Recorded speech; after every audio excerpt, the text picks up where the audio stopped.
예배 시간이 됐습니다.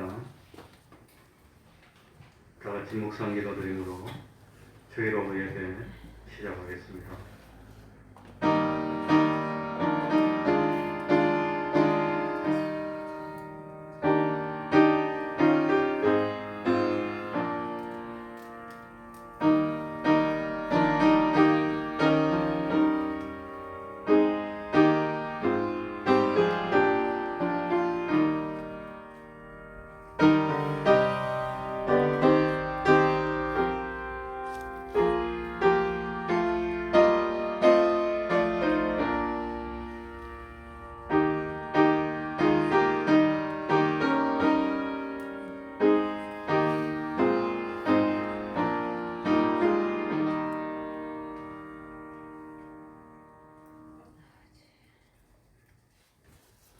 찬송 올리겠습니다.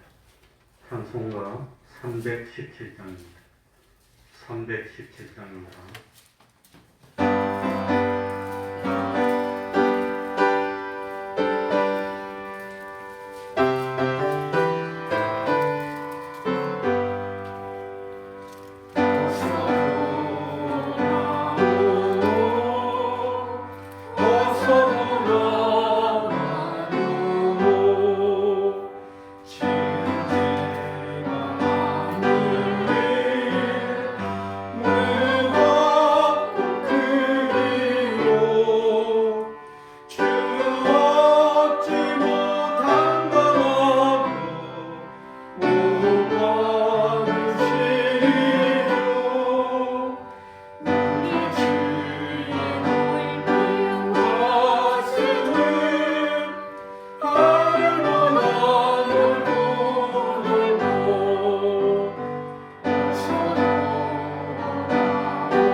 이 시간에는 시편 22편입니다. 시편 22편 22절부터 31절 끝절까지를 교독하겠습니다. 시편 22편 22절입니다. 구약성경 818쪽이 되겠습니다. 교독하겠습니다.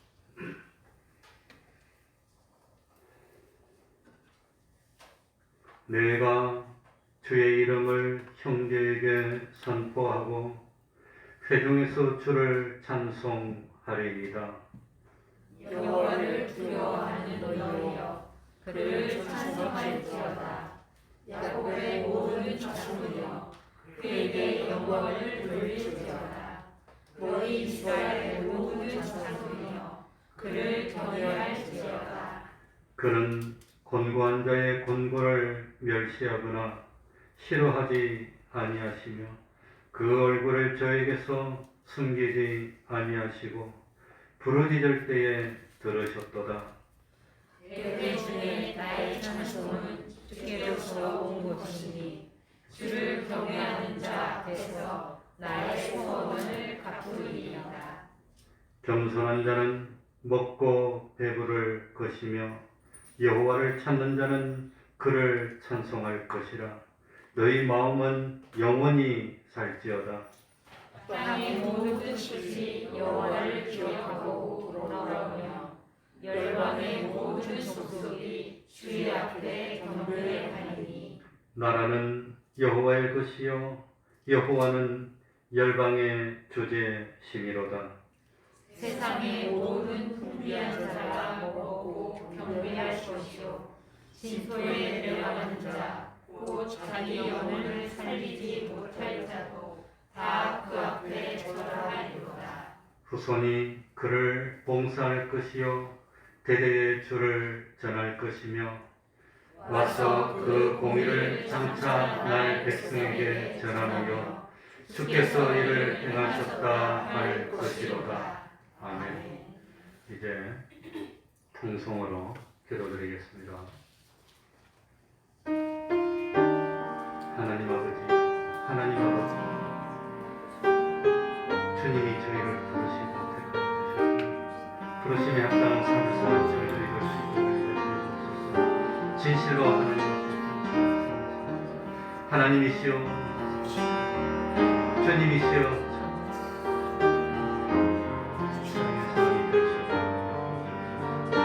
주님을 위해서 아버지 하나님이 하나님 더욱더 믿음을 아버지 하나님, 하나님 아버지여, 아버지 하나님이여,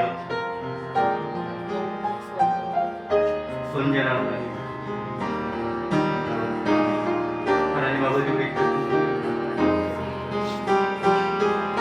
아버지 하나님이여,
하나님의 말씀 구약입니다.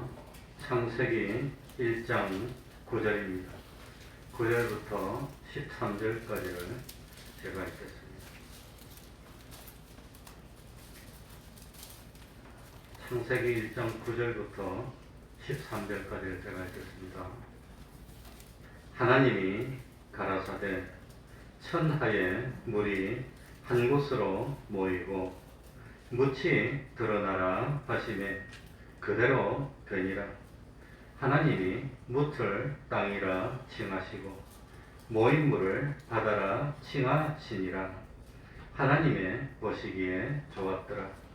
하나님이 가라사대 땅은 풀과 씨 맺는 채소와 각기 종류대로 씨 가진 열매 맺는 과목을 내라 하시매 그대로 되어 땅이 풀과 각기 종류대로 씨 맺는 채소와 각기 종류대로 씨 가진 열매 맺는 나무를 내니 하나님의 보시기에 좋았더라. 저녁이 되며 아침이 되니 이는 셋째 날이니라. 아멘.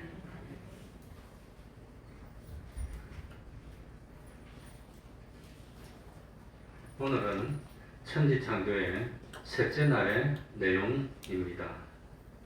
하나님은 천지창조의 기사를 통해서 우주 만물의 기원을 말씀해 주셨습니다.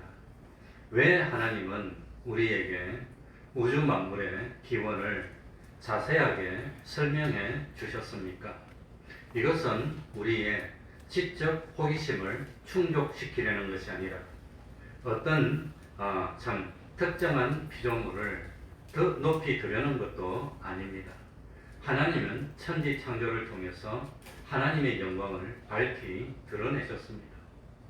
하나님은 우리 모두가 창조주 하나님의 높고 위대하심을 찬양하며 하나님께 영광을 돌리시기 원하십니다.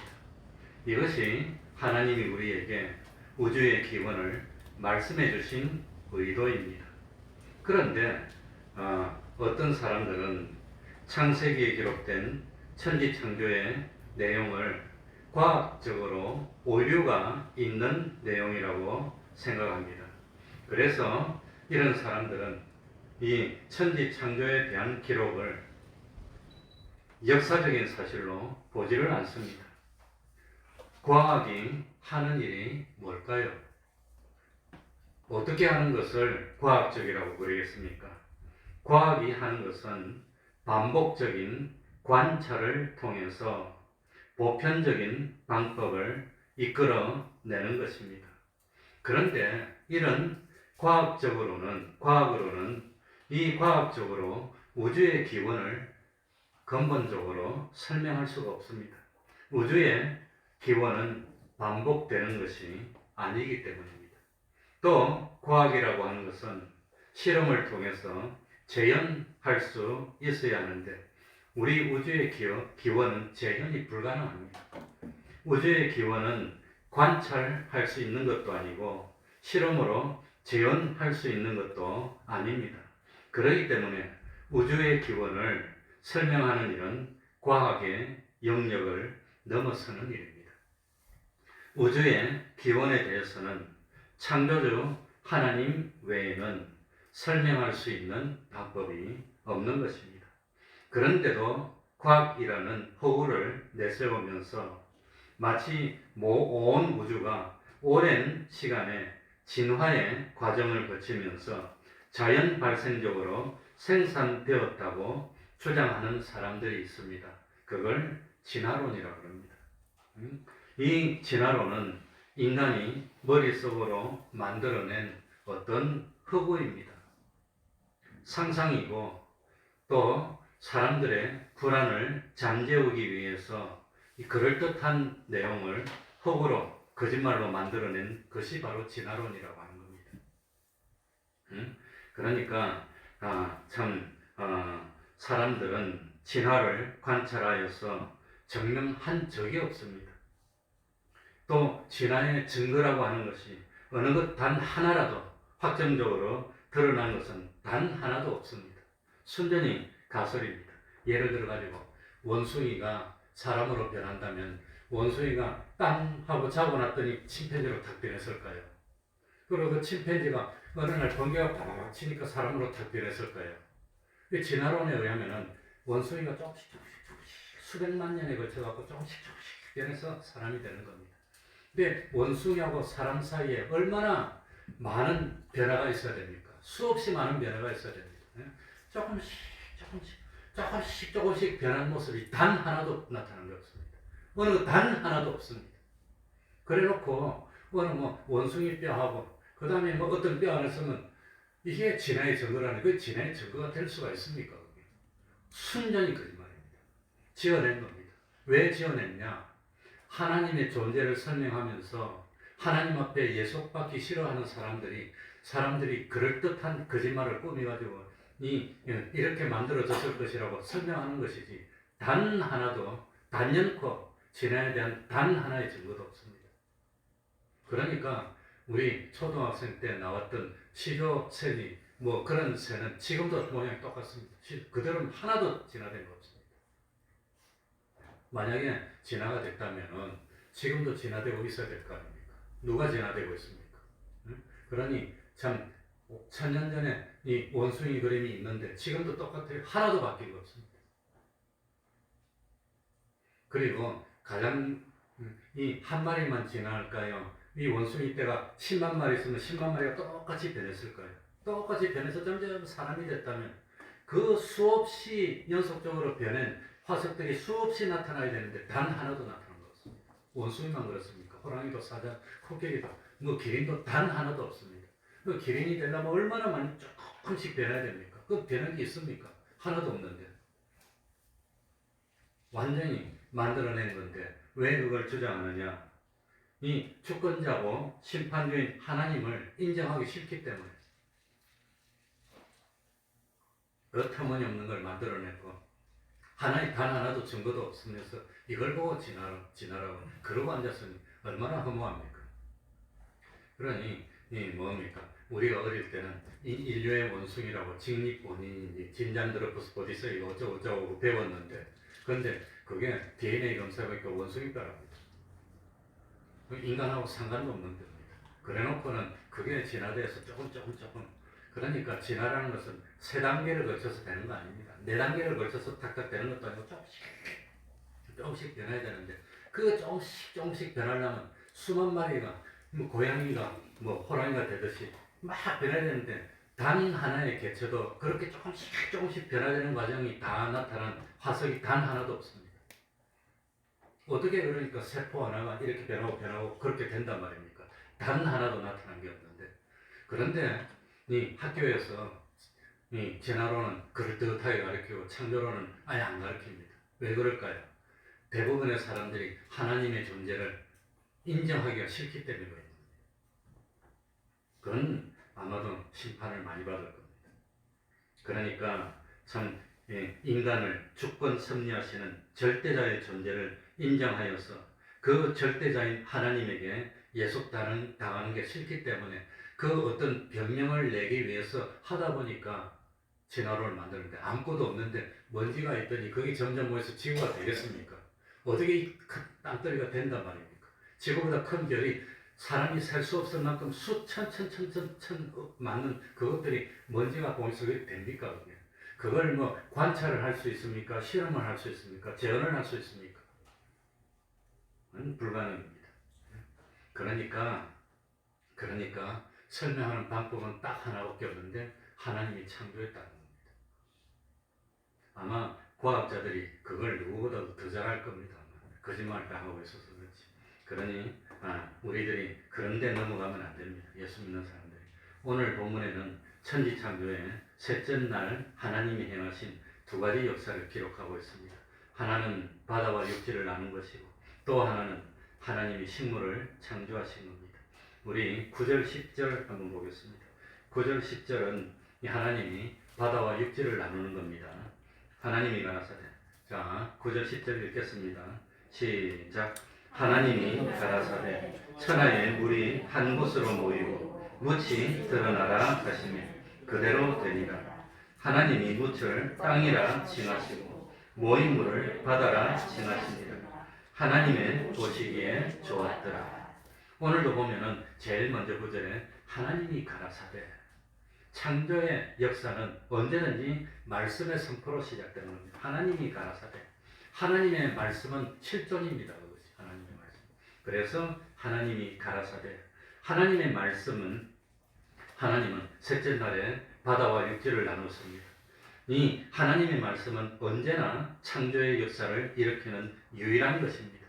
천지창조의 역사를 일으킨 그 하나님의 말씀은 지금도 변함없이 능력 있고 살아서 운동하고 우리의 삶의 창조의 역사를 그대로 일으킵니다. 그래서 하나님이신 예수님이 참 말씀을 하실 때 소경이 눈을 뜨는 겁니다. 하나님이신 예수님이 말씀하니까 바다가 잔잔해지고 물이 포도주가 되는 겁니다. 그래서 뭐라고 명령했습니까? 천하의 물이 한 곳으로 모이고 묻이 드러나라. 여기 이제 명령이 2개가 나옵니다. 첫 번째는 천하의 물이 한 곳으로 모이라고 했습니다. 천하의 물은 하늘 아래 물이니까 이게 뭡니까? 궁창 아래 물을 가리키는 겁니다. 하나님은 둘째 날 궁창 위의 물, 궁창 아래 물을 나누었습니다. 궁창 아래 물은 아직도 혼돈한 상태, 공허한 상태로 땅을 온 전신에 무질서하게 뒤덮고 있습니다. 그런데 하나님은 천하의 물이 한 곳으로 모이라고 명령했습니다. 그러니까 완전히 지각이 변동을 일으킵니다. 그 거대한 빙하가 탁 와도 땅이 푹 꺼지고 그냥 내려갑니다.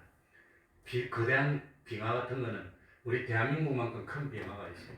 어린 빙하가 한 덩어리 돼서 무게가 사람 상상을 초월하기 때문에 그런 빙하가 모여도 땅이 그냥 갈라지고 지진이 일어나는데 천하의 물이 한 곳으로 모이면 그 무게가 얼마나 어마어마하겠습니까? 그러니까 지각이 변동을 일으키고 바다가 그냥 꽉 꺼지게 되고 그 다음에 산을 올라오게 되고 이제 이런 변화가 일어나는 겁니다. 물이 확 모이니까 이제. 그래서 지구 땅덩어리가 대격변을 일으킨 게 바로 이때랍니다. 물이 모이면 그 물 무게는 그거는 뭐 측량할 수가 없습니다. 근데 상상을 초월합니다. 그러니까 깊은 바다는 확 빠지고 깊은 바다가 빠지니까 산들이 올라오고 막 이제 이런 변화가 나타났습니다. 그래서 두 번째 명령은 묻히 드러나라. 묻히 드러나라. 그러니까 원초적인 상태의 땅은 궁창 아래의 물로 뒤덮여 있고 그 물은 무질서하게 있었던 겁니다. 이런 상태의 땅 위에 물이 드러나서 육지가 올라오는 지각 변동을 일으키기 시작했습니다. 그러니까 묻히 드러나라는 명령을 우리가 잘 생각한다면 천하의 물이 한 군데 모였으면 천하의 물이 가운데 모이고 육지가 동그랗게 바깥에 있었을까요? 아니면 천하의 땅이 가운데 모이고 바깥으로 물이 이렇게 있을까요? 앞에 걸까요? 뒤에 걸까요? 물이 가운데 있고 땅이 바깥으로 둘러쌌다. 1번. 땅이 가운데 있고 물이 바깥으로 둘러쌌다. 2번. 몇 번이죠? 오늘은 3번이 답입니다. 오늘 처음으로 3번 한번 답니다. 그러니까 언뜻 생각하면은 안쪽이나 바깥쪽에 물이 한 군데 모인 것 같지만 그러나 참 온 지구상을 뒤덮고 있던 물들은 여기저기 하나님이 정하신 곳으로 여기저기 모였습니다. 그 이유가 뭐냐? 10절에 보면은 10절에 모인 물들을 뭐라고 했지요? 하나님이 묻을 땅이같이 해서 물을 바다라는데 이 바다가 복수로 되어 있습니다. 그러니까 성경 말씀이 점 하나도 틀림이 없는 게 바다라는 것 자체가 복수로 되어 있기 때문에 물이 하나가 아니라 하나님이 지정한 바다 이런데 모이고 그 다음에 뒤에 보면 강이 나오는데 강이 4개의 강이 흐르고 있습니다. 그런 거 보면은 강으로 모이고 호수로 모이고 이렇게 하나님이 만들었다는 겁니다. 그리고 이 9절에 보면은 끝에 보면 그대로 되니라. 그대로 되니라. 하나님은 명령하면 그대로 되는 겁니다. 하나님의 말씀은 절대로 흩어져 돌아가지 않습니다. 하나님의 말씀은 분명히 말씀한 대로 이루어지고 만다는 것, 그걸 믿어야 됩니다. 오늘날 우리들에게도 하나님의 말씀은 절대의 권위를 가진 명령이 돼야 되는 겁니다. 그런데 그 하나님의 말씀에 명령에 순종하면 하나님의 백성이지만 하나님의 말씀을 거역해버리면 그건 하나님의 울타리에 들지 않은 사람이 되고 만다고 하는 겁니다. 시편 104편 6절 7절에도 땅을 바다로 덮으매 물이 산들 위에 섰더니 주의 소리에 의해서 빨리 가서 정하신 처소에 이르렀고, 그러니까 하나님이 정하신 처소로 물들이 막 모여서 이르렀고, 그러니까 이 지각이 변동이 일어나서 산은 오르고 골짜기는 내려가고 이런 내용이 나옵니다. 그런 거 보면은 하나님이 물을 모음으로 인해서 지구가 그냥 자리를 잡고 이래서 바다는 내려가고 산은 올라오고 이렇게 됐다는 걸 시편에도 나옵니다. 그러니까 하나님의 명령대로 이루어졌다고 하는 겁니다. 하나님이 창조의 명령을 바라신 대로 물들이 움직여서 산은 솟아나고 골짜기는 내려가고 하나님의 명령에 땅조차도 물조차도 모든 돌멩이조차도 광물조차도 복종했다고 하는 걸 알 수가 있습니다. 그리고 참 10절에 보면 하나님이 묻을 땅이라 칭하시고 모인 물을 바다라 칭하시니라. 하나님은 땅과 바다라는 이름을 부여하심으로 땅과 바다도 하나님의 소유로 등기하셨습니다. 당연히 땅도 하나님의 소유고 바다도 하나님의 소유고 당연히 하나님은 땅과 바다에서 주권을 섭리하십니다. 그러니까 예수님이 바다 보고 잔잔하라 그러니까 풍랑이 일다가 잔잔해져 버리고 바람 보고 잔잔하라 그러면 바람도 그치고 이제 이렇게 되는 겁니다. 그래서 하나님은 때때로 복을 주시기 위해서 땅에서 젖과 꿀이 흐르게 하십니다. 그러나 때때로 하나님은 참 심판을 가르쳐주기 위해서 땅에서 아무런 소산을 만들지 못하게 이 비를 내리지 않는 그런 경우도 있습니다. 그러니까 하나님은 때때로 구원을 베푸시기 위해서 바닷물을 물러가게 하시고 악인들을 심판하게 하기 위해서 바닷물을 악인들 위에 덮이게도 하시고, 그래서 출애굽도 보면은 하나님의 백성들은 바다를 갈라뜨려서 잘 건너가고 그 애굽의 병정들은 다 바다에 빠져 죽도록 만드는 것이 하나님의 역사라고 하는 겁니다. 이게 뭘 가르치느냐? 땅과 바다도 하나님의 소유고 이 땅과 바다도 하나님이 마음대로 주권으로 움직인다고 하는 겁니다. 하나님의 명령에는 사람만 순종하는 것이 아니라 짐승도 순종하고 귀신들도 순종하고 또 바다도 바람도 육지도 순종하는 겁니다. 그리고 마지막에 보니까 10절에 보니까 하나님의 보시기에 뭐였더라? 좋았더라. 하나님의 보시기에 나빴더라. 이리 되면 어떻게 될 뻔했습니까? 하나님이 아름답게 만들어 놓은 것이 얼마나 다행스러운지.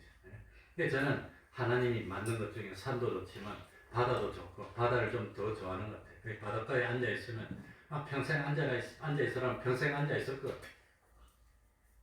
그만큼 파도 소리를 듣고 시원한 바람을 듣고 바다만 보면 동심으로 돌아서 끝없는 바다로 나오고 싶은 생각이 있습니다. 첫째 날 하나님은 빛과 어두움을 나누셨습니다. 그래서 빛과 어두움을 나눴다는 것은 시간을 나눴다는 뜻입니다. 그리고 둘째 날 하나님은 궁창 아래의 물과 궁창 위의 물을 나눴습니다. 공간을 나눈 겁니다. 수직적으로. 그리고 셋째 날 하나님은 바다와 육지를 나눔으로 공간을 수평적으로 나눴습니다. 이러므로 온 우주는 질서가 생겼다고 합니다. 온 우주는. 그래서 명실상부 온 우주는 세 가지로 나눠졌습니다. 하늘과 바다와 뭐지요? 육지 세 가지로 나눠졌습니다. 하늘과 바다와 육지가 됐습니다. 그래서 하나님은 이 모래들을 두기도 하면서 아무튼 바다의 경계를 정했습니다. 그래 이 뭡니까? 욥기에 보면 바다의 한 계한을 정하신 하나님께 감사라고 나옵니다. 네, 감사합니다. 그러니까 바다의 한계를 정해서 아무리 파도가 쳐도 그 이상 안 오는 겁니다. 만약에 그러니까 파도가 쳐가지고 이 서해안 바다가 동해안까지 왔다 갔다 하면 우리 대한민국 사람 다 죽을 거예요. 근데 그 이상 범람하지도 않고 넘어오지도 않고 항상 그 자리에 일정하게 해놨어. 그걸 하나님께 감사하는 겁니다. 비로소 바야흐로 땅에 생명이 출현할 수 있는 준비를 갖췄습니다. 바다도 정해졌고 육지도 정해졌고 하늘도 정해졌고 이제는 생명을 이제 창조하기 시작하는데, 이 생명을 창조하기 시작할 때 제일 먼저 뭘 만들었단 말입니까? 오늘 이 10절 밑에 보니까 제일 먼저 하나님이 뭘 만들었죠? 식물을 제일 먼저 만들었어요. 식물을. 그러니까 이 세상의 여러 가지 중에서 제일 먼저 만든 게 식물입니다. 식물. 그래, 때로는 우리가 살다 보면은 참 어려울 때도 있고 좋을 때도 있지만 이 모든 것들은 하나님이 주권하시고 하나님이 섭리하시고 하나님이 역사하신다는 것을 우리들이 믿어야 됩니다. 하나님의 역사에 맡기고 하나님께 기도하고 그러면 하나님은 참 구원을 이룰 수 있도록 해주실 줄 압니다. 그래서 오늘 두 번째는 식물을 창조한 것이 11절부터 13절까지 나옵니다. 우리 한번 다시 읽어보겠습니다. 11절부터 13절입니다. 11절부터 13절까지 중에서 제일 중요한 단어가 뭘까? 그걸 한번 생각해 보시기 바랍니다. 물론 사람마다 생각이 다를 수도 있고 제가 가진 생각이 정답이라고는 할 수 없지만 그래도 아무튼 제일 중요한 단어가 뭔지를 한번 생각해 보시기 바랍니다. 하나님이 가라사대 같이 읽습니다. 시작. 하나님이 가라사대 땅은 풀과 씨 맺는 채소와 각기 종류대로 씨 가진 열매 맺는 과목을 내라 하시매 그대로 되어 땅이 풀과 각기 종류대로 씨 맺는 채소와 각기 종류대로 씨 가진 열매 맺는 나무를 내니 하나님의 보시기에 좋았더라. 저녁이 되며 아침이 되니 이는 셋째 날이니라. 여기서도 마찬가지입니다. 하나님이 가라사대. 첫째 날에는 하나님이 가라사대가 한 번 나왔습니다. 둘째 날에도 하나님이 가라사대 그것이 한 번 나왔습니다. 그런데 셋째 날에는 하나님이 가라사대가 몇 번 나왔지요? 두 번 나옵니다. 9절에 한 번 나오고 11절에 한 번 나오고. 9절을 해서 뭡니까? 뭇하고 그 바다를 나누면서 하나님이 가라사대를 한 번 했고, 두 번째는 뭡니까? 식물을 창조하면서 하나님이 가라사대를 또 한 번 했습니다. 그래서 셋째 날은 창조의 역사를 두 번 일으켰다는 걸 알 수가 있습니다. 하나님은 말씀으로 천지 만물을 창조하셨다는 사실은 명심해야 됩니다. 하나님은 말씀으로 무에서 유를 창조하시고 비존재에서 존재를 창조하셨습니다. 하나님의 말씀은 창조의 능력을 가지고 있는 유일한 말씀입니다. 그러므로 하나님의 말씀은 능치 못하심이 없으십니다. 그렇기 때문에 우리는 하나님의 말씀에는 두 글자로 뭐 해야 되지요? 순종해야 되는 겁니다. 사람의 말씀에 순종하는 거 아닙니다. 유일하게 하나님의 말씀에만 순종하는 겁니다. 그리고 하나님의 말씀에 순종할 때 창조의 역사가 나타나고 하나님의 은총의 역사가 나타난다고 하는 겁니다. 그러니까 하나님의 말씀을 무시하는 것이 막바로 하나님을 뭐하는 것이 되지요? 무시하는 것이 된다는 걸 깨달아야 됩니다. 그리고 구체적으로 창조의 명령을 어떻게 내고 있지요? 11절에 보니까 땅은 풀과 씨 맺는 채소와 각기 종류대로 씨 가진 열매 맺는 과목을 내라 하시네. 오늘 읽은 11절, 12절에서 제일 중요한 단어가 뭐라고 생각합니까? 네? 각기 종류대로, 각기 종류대로, 각기 종류대로라는 말씀이 뭐냐? 진화가 아니고 창조라는 뜻입니다. 이제 그거 설명할 겁니다. 각기 종류대로. 그래서 하나님은 동물을 지으시기 전에 먼저 뭘 만들었지요? 식물을 만들었습니다. 또 참 왜 그러냐? 식물이 있어야 그 다음에 식물을 먹고 사는 동물이 생기는 겁니다. 그 하나님의 창조는 이래 논리적입니다. 먹이가 없어지면 그걸 먹고 사는 짐승, 곤충도 다 없어지는 겁니다. 그래서 여기에 식물을 먼저 만들었는데 여기서 주목할 것은 식물을 무엇보다 먼저 만들었을까요? 식물은 뭐가 있어야 삽니까? 태양빛이 있어요. 태양이 없으면 일반적으로 태양빛이 없으면 못 사는데 태양을 만들기 전에 식물을 먼저 만들었다는 겁니다. 이거는 자연적으로 발생한 것이 아니라 창조라는 것을 더 나타내는 겁니다. 태양이 땅바닥에 비치니까 태양의 에너지를 받아서 땅이 역사를 일으켜서 무생물이 무기질이 유기질이 되고 없을 무기질이 유기질이 되고 유기질이 점점 자라서 식물이 되고 그런 게 아니라는 겁니다. 그래서 태양보다 식물이 먼저 만들어진 겁니다. 그리고 여기 식물은 세 종류입니다. 여기 보니까 크게 종류라고 표현하는지 뭐라고 표현하는지 모르겠는데 식물학에서는 제일 먼저는 풀이 있고 그 다음 뭐가 있죠? 채소가 있고 그 다음에는 과목이 있고 나무가 있고 세 개입니다. 그리고 여기서 우리들이 깨달아야 되는 것은 하나님은 식물을 창조하실 때 다양하게 창조하셨다는 겁니다. 그러니까 채소도 풀도 하나만 만들고 채소도 하나만 만들고 나무도 하나만 만들었으면 얼마나 보기가 단조롭습니까? 그런데 희한하게도 그냥 그렇게 참 희한한 종류의 나무들, 풀들, 채소들을 많이 만들었다는 겁니다. 여기서 보니까 참 이 다양하게 만들어 주신 것. 그러니까 우리 삶이 다양하고 행복하고 보고 즐길 수 있도록 하나님이 그리 만들어 줬어요. 그리고 여기서 할 것은 뭡니까? 먼저 풀을 만들고 풀이 진화해서 채소가 되고 채소가 진화해서 나무가 된 겁니까? 동시에 만든 겁니까? 동시에 만들었어요. 동시에. 그걸 알아야 됩니다. 하나님은 동시에 풀이 먼저 나온 거 아닙니다. 풀이 점점 자라가지고 뭐가 되고 채소가 되고 채소가 점점 자라서 나무가 되고 그렇지 않았다는 겁니다. 동시에 만들었습니다. 근데 진화론자들은 이 작은 이런 것들이 커갖고 이렇게 변화됐다고 그럴 겁니다. 근데 성경에 보면은 동시에 만들었다고 하는 겁니다.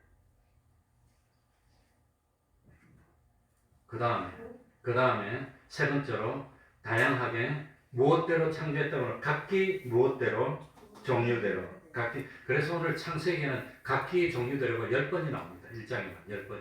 그러니까 진화돼가지고 이런 종류가 저런 종류가 됐단 말입니까? 처음부터 종류대로 만들었단 말입니다. 처음부터 종류대로 만드는 겁니다. 그러니 원숭이는 원숭이입니다. 원숭이는 죽었다 깨도 침팬지가 안 되는 겁니다. 오랑우탄이 안 되는 겁니다. 근본적으로 뭐가 달라요? 옛날에는 몰랐지만 지금 보니까 원숭이하고 침팬지하고 뭐가 달라요? DNA가 달라. DNA가 다른데 어떻게 진화가 됩니까? 근본적으로 설계가 다르게 되어 있는데. 그러니 과학이 발전될수록 진화가 틀리고 창조가 맞다는 게 증명이 되고 있습니다. 그런데도 딱 다물고 말 안 해요, 일부러. 왜? 하나님을 인정하기 싫으니까, 무신론자들이. 그러니까 일부러 그런 걸 말을 안 하는 거예요. 그 양심을 속인 벌을 더 받을 겁니다, 이 사람들은. 자기들의 생각이 틀렸다는 걸 알고 있으면서도 속이니까 아마도 심판을 더 심하게 받을 겁니다. 그러니 참 하나님은 바다와 육지를 나누었듯이 식물들도 서로 다른 경계를 정해서 모든 식물들이 자기 씨앗을 통해서 종류대로 번식하게 만들었지.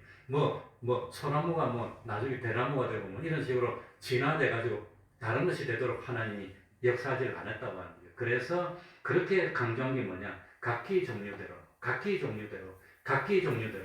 이 뭐가 만들 때마다 각기 종류대로 이걸 10번이나 쓰고 있습니다. 창세기 1장에서는.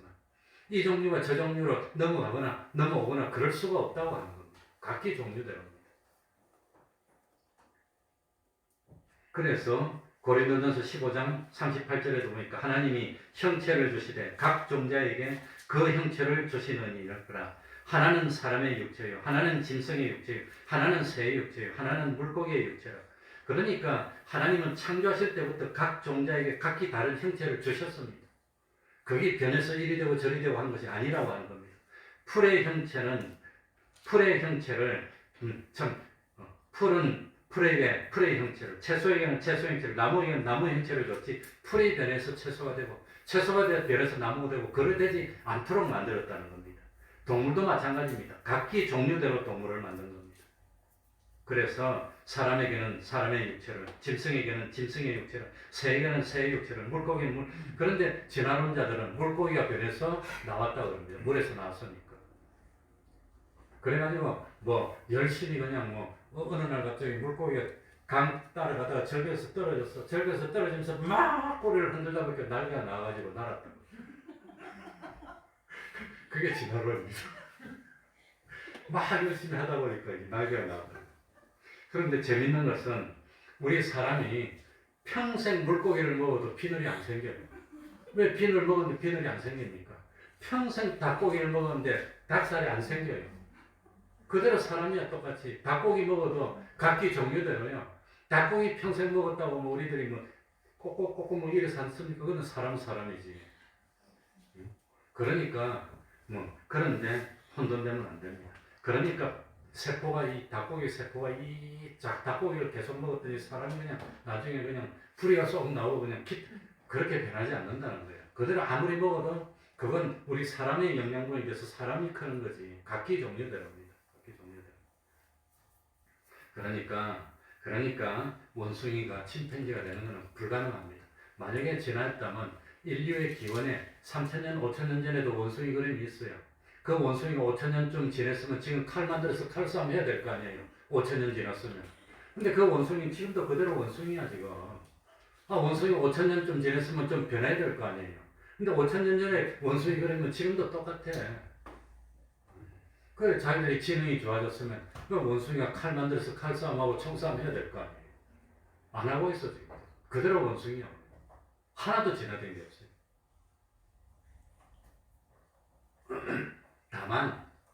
다만 야구 선수처럼 피자처럼 팔을 많이 쓰면 팔이 약간 길어질 건 있어. 그러나 그런 정도지 사람이 코끼리가 되고 코끼리가 사람이 되고 그러지 않는다는 거예요. 그럴 수가 없습니다. 성경에 보면은 각기 종류대로. 하나님은 창조하실 때 다양하게 창조하셨고 동시에 창조하셨고 각기 종류대로 창조하셨고 모든 식물은 동시에 창조했으니까 식물이 진화해서 변화됐단 말이니까 동시에 그냥 창조된 겁니다. 동시에. 동물도 마찬가지입니다. 각기 종류대로 동물을 창조했어. 이거 되고 그러지 않았다고 하는 겁니다. 같이 나온 겁니다. 같이. 그래서 성경에 보면 내 육축을 다른 종류와 교합시키지 말며 내 밭에 두 종자를 섞어 뿌리지 말며 이거는 원래 영적인 의미는 순수하게 다른 종교하고 기독교를 짬뽕시키지 말라는 그런 의미입니다. 그런 의미고 순수하게 신앙을 지켜야 된다는 그런 걸 말하지만 이 하나님이 만들 때 각기 종류대로 만들었으니까 이 종류를 혼합시키지 말라는 그런 거는 직접입니다. 그래서 여기도 11절 끝에 보니까 가복을 내라심에 마지막에는 그대로 되어 하나님의 명령은 절대적입니다. 그대로 됐습니다.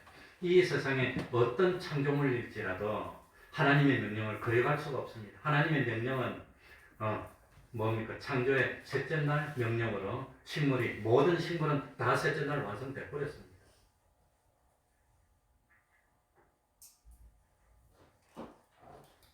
그러니까 이 참 12절에 보면 땅이 풀과 각기 종류대로 씨 맺는 채소와 열매 맺는 나무를 내니 그러니까 여기서 중요한 것은 태양이 창조되기 전에 하나님이 식물을 먼저 만들었습니다. 만약에 태양을 먼저 만들었으면 태양빛이 에너지니까 그 에너지가 따와서 에너지가 땅바닥에 역사해가지고 이 태양의 에너지를 받은 땅이 그냥 뿌룩뿌룩 하더니 어쩌다 보니까 뭐 식물이 쏙 나. 진화론자들 설명은 그런 겁니다. 어쩌다 보니 땅에서 식물이 쏙 나와서 그냥 그 식물이 막 변하더니 나중에 식물이 그냥 고양이가 됐어. 왜냐하면 무생물이 유생물로 나와야 되니까. 그게 가능한 이야기입니까? 그게. 변화되고 있으면 지금도 바뀌고 있어야 될 거 아니에요. 지금도 뭐 원숭이가 사람처럼 자꾸 바뀌고 있어야 될 거 아니에요. 고양이가 뭐 호랑이가 되듯이 하나도 바뀌는 거 없어 지금. 모든 종류가 다 그렇게 바뀌고 있어야 될 거 아니에요. 하나도 없어요 그런 게. 그러니까 땅에서 식물이 나온 이유는 뭐가 있었기 때문이지요? 하나님의 말씀이 있었기 때문에 나온 거지. 무슨 뭐 땅속에 어떤 뭐 영양분이 많고 그름이 많고 그래갖고 어느 날 번개가 바락 치더니 팍 그냥 쑥 생물이 나와서 그런 거 없다는 겁니다. 그게 없습니다. 그래서 참 여기 또 분명히 보면 씨 맺는 식물을 만들었습니다. 그래서 하나님은 식물을 창조하실 때 식물에 씨를 맺게 해가지고 그 씨를 통해서 계속해서 번성할 수 있도록 만들었습니다. 그래서 땅은 하나님의 말씀에 따라서 씨 맺는 식물을 생산한 것이지 다른 어떤 것 때문에 만든 건 아닙니다. 그러면은 오늘 재밌는 거 한번 물어봅시다. 닭이 먼저입니까? 달걀이 먼저입니까? 닭이 먼저입니까? 달걀이 먼저입니까? 병아리가 먼저라지. 뭐가 먼저지요? 우리 예수 믿는 사람은 하나님이 사람을 만들 때 아담을 만들 때 어린애를 만들어서 응이응이해서 크게 했습니까? 처음부터 어른으로 만든 겁니까? 그러니까 아담은 어머니 아버지가 없어도 상관없는 성인으로 만들어진 겁니다. 만약에 어린애를 만들었으면 어머니 아버지가 돌봐주고 수유를 하고 기저귀 갈아주고 그래야 되는데 그런 게 없었다는 거예요. 그렇기 때문에 우리 기독교 창조론으로 보면은 하나님이 처음에 만들 때 식물을 만들 때 씨앗을 만들어서 씨앗이 싹이 나와가지고 무성무성하게 자랐습니까? 처음부터 식물이 꽝 생긴 겁니까? 식물이 생긴 겁니다. 그러니까 성체가 먼저 나왔다고 보는 겁니다. 성체가. 닭이 먼저입니다. 닭이 먼저. 우리 기독교에 보면 성체를 먼저 짐승을 만들 때 달걀을 만들어서 그 달걀을 어미가 품어갖고 부화해서 병아리가 나와서 크도록 그렇게 창조하지 않았다는 거예요. 닭을 딱 창조한 겁니다. 코끼리를 창조한 겁니다. 우리 이 기독교 관점에 보면 그렇습니다. 식물도 마찬가지입니다. 씨앗을 창조한 게 아니라 식물을 창조한 겁니다. 근데 그 식물이 씨앗을 맺었다는 겁니다. 그래서 씨앗이 떨어져서 싹이 나서 번성하도록 하나님은 그렇게 만드신 겁니다. 그리고 참 마지막에도 보니까 12절에도 그때 하나님이 보시기에 뭐하였더라? 좋았더라. 아름답게 창조하신 하나님께 감사해야 됩니다. 얼마나 아름다운지, 얼마나 좋은지, 얼마나 참 보기에 좋은지. 그런데 사람이 타락함으로, 범죄함으로 땅이 저주를 받게 되고 그때부터 사람이 범죄했는데 땅이 저주를 받고 사람이 범죄했는데 뭡니까? 온 세상이 어려워진 겁니다. 그러니 그 주인 되는 사람이 얼마나 중요한지. 우리 예수 믿는 사람이 잘하면 나라가 다 복받는 겁니다. 우리 예수 믿는 사람이 잘 못하면 우리를 벌주기 위해서 하나님이 비를 안 내리면 식물도 주고 동물도 주고 안 믿는 사람도 주고 다 죽는 겁니다. 그래서 이 참 하나님의 백성들, 우리 믿는 사람이 역사의 주인공이라는 겁니다. 우리들이 바로 살면 우리들한테 복을 주면은 우리만 잘 되는 게 아니라 우리 때문에 안 믿는 사람도 다 잘 되는 겁니다. 그래서 복에 뭐가 되라 합니까? 복의 근원이 되게 해달라고. 그러니까 우리나라가 왜 이렇게 어렵습니까? 세상이 왜 이렇게 힘듭니까? 누구 때문에 그런 겁니까? 이런 원리로 보면 믿는 사람 때문에. 왜 코로나가 이래서 전 세계에서 그냥 뭐 600만 명이 넘게 죽고 뭐 우리나라도 지금도 매일 300명 이상이 죽고 있고 왜 이랬어? 누가 잘못했어? 우리 믿는 사람이 잘못했어. 아담 하와가 죄를 짓고 나니까 온 땅이 저주를 받아서 땅에는 엉겅퀴가 나고 뭐가 납니까? 가시덤불이 엉키고 그 땅에 죽음이 찾아오니까 그때부터 식물도 동물도 죽음이 생기고 엉망이 되고 그랬다고 하는 겁니다. 그래서 로마서 8장 20절에 보면 피조물이 허무한데 굴복하는 것은 자기 뜻이 아니요 피조물의 뜻이 아닙니다. 오직 굴복해 하시는 이로 말미암아 하나님이 그렇게 만들어 놨기 때문에 굴복하기 싫지만 사람이 죄를 지으면 그렇게 만들어 놨어. 그 바라는 것은 피조물도 썩어짐의 종로로 타는 데서 해방되어 하나님의 자녀들의 영광의 자유에 이루고 싶어 하지만 하나님이 만들어 놨어. 그러니까 참 대표되는 사람이 그리 중요합니다. 한 집에 제일 대표되는 가장이 쓰러지면 죄를 짓고 쓰러지면 온 집안이 다 풍지박산 나는 거예요. 집안만 그럽니까? 예수 믿는 사람이 하나님 앞에서 잘못 믿으면 온 세상이 다 풍지박산이 납니다. 반대로 우리가 하나님의 말씀을 지키고 순종해 살면 온 세상이 복을 받아. 왜 코로나가 나서 이렇게 됐을까? 믿는 사람이 하나님의 이 뭡니까? 저울에 달아보니까 무게가 가벼워서 하나님이 정신 차리라는 겁니다. 믿는 사람. 우리들이 회개해야 됩니다. 마치겠습니다. 13절에 저녁이 되면 아침이 되니 이는 셋째 날입니다. 아직 뭐가 창조되지 않았지요? 태양이 창조되지 않았지만 첫째 날도 저녁이 되고 아침이 되고 둘째 날도 저녁이 되고 아침이 되고 셋째 날도 저녁이 되고 아침이 되고 이래서 하루를 이루어 나가십니다. 하나님이 창조하신 창조의 섭리에 따라서 6 동안에 힘써 일을 하고 하나님께 영광 돌리는 우리가 되어야 됩니다. 그리고 1회째 주일날은 거룩하게 구별하여 하나님께 예배드리고 주일날로 지키면 하나님이 복을 줍니다.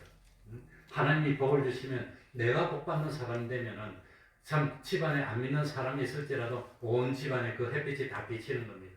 빛은 하나만 방 안에서 비치면 그 빛의 효력이 온 방 안에 다 있는 겁니다. 그러니까 누가 뭐라 하더라도 내가 믿는 이 믿음, 내가 지키는 신앙, 이 신앙 후퇴하지 말고 빛을 비추고 전 하나님 앞에 복받는 내가 되면 내가 복의 근원이 되면 내 때문에 주변에 있는 사람까지 다 복을 받는 겁니다. 그런 복의 근원이 되는 우리들이 되어야 되겠습니다. 기도하겠습니다. 하나님 아버지 감사드립니다. 하나님이 세상을 아름답게 창조해 주시고 다양하게 창조해서 우리들의 삶이 참 기쁘게 하여 주시니 감사드립니다. 하나님 아버지 참 우리들이 하나님 중심으로 좁은 문을 가며 다른 신앙을 살면 하나님이 복을 주실 것이고 우리들이 점점 후퇴하여서 넓은 문으로 가면 코로나도 생기고 앞으로 또 뭐가 생길지 자꾸 생기고 어려워질 겁니다. 주님이 오실 때가 가까워지고 있어. 주님이 오실 심판이 가까워지고 있어. 이걸 깨우치기 위해서 신호를 주고 있지만 오히려 그것 때문에 더 하나님과 멀어진다면 그 채찍이 더 심해질 뿐일 줄 압니다. 하나님 아버지 참 우상 섬기지 않도록 하여 주시고 하나님을 진노케 하는 그런 행동하지 않도록 하여 주시고 누가 무슨 말을 하더라도 어제도 오늘도 내일도 우리 주님은 갈 길을 갔듯이 우리들도 주님의 뒤를 따라 주님 가신 그 길을 따르는 삶을 사는 저희들이 되게 하여 주옵소서. 심판이 가까이 오고 있고 참 마지막 때가 가까이 오고 있습니다. 언제인지는 알지 못하지만 주님이 오시면 세상의 모든 역사는 끝이 나고 우리가 하나님을 기쁘시게 했는지 하나님을 진노케 했는지 행한 것 가지고 그대로 심판받을 줄 압니다. 하나님 아버지 우리를 불러주시고 구별하여서 주님의 대속의 공로를 입히시고 하나님의 백성 되게 하여 주셔서 믿음 생활하게 하시니 감사드립니다. 썩을 멸망할 세상에서 욕심으로 살다가 멸망치 않도록 하여 주시고 회개하고 돌이키고 이제는 구원의 길을 가게 하시니 감사드립니다. 믿음이 아니면 희망이 없는 줄 압니다. 진실로 믿고 하나님의 말씀에 순종하여서 오늘날도 마찬가지로 창조의 역사를 일으키고 우리의 삶이 참 역사를 일으키는 삶이 되게 하여 주옵소서. 그리하여서 온 세상에 하나님 살아계심을 우리의 삶을 통해서 우리의 인격을 통해서 우리의 직접적인 말을 통해서 주님의 십자가를 증거하기에 부족함이 없는 저희들 될 수 있도록 은혜 베풀어 주시옵소서. 예수님 이름으로 기도하옵나이다. 아멘. 찬송을 하겠습니다. 172장입니다.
매일 기도합시다. 우리 방문 권사님도 확진됐는데 증세가 그렇게 심하진 않다고 그럽니다. 주변에 많이 나오는데 우리들이 열심히 기도해서 어쨌든 우리 대한민국에서 코로나가 빨리 나가도록 기도합시다. 코로나가 있더라도 건강하고 신앙생활 잘할 수 있게 해달라고 기도합시다. 매일 성경 읽으시기 바랍니다. 이런 때도 그래도 전도하기를 쉬면 안 됩니다. 또 가정 예배를 생활합시다. 그러면은 다 같이 일어나셔서 3장 찬송 부르고 주기도문으로 예배를 마십시다.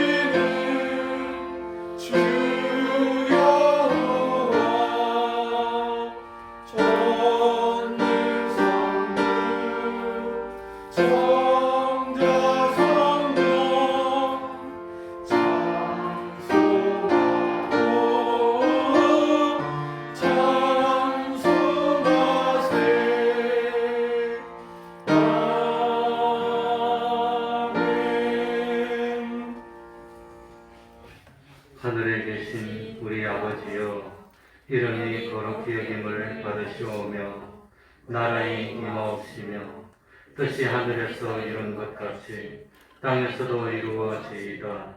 오늘날 우리에게 일용할 양식을 주옵시고 우리가 우리에게 죄 지은 자를 사하여 준 것 같이 우리들을 사하여 주옵시고 우리를 시험에 들게 하지 마옵시고 다만하게서 구하소서.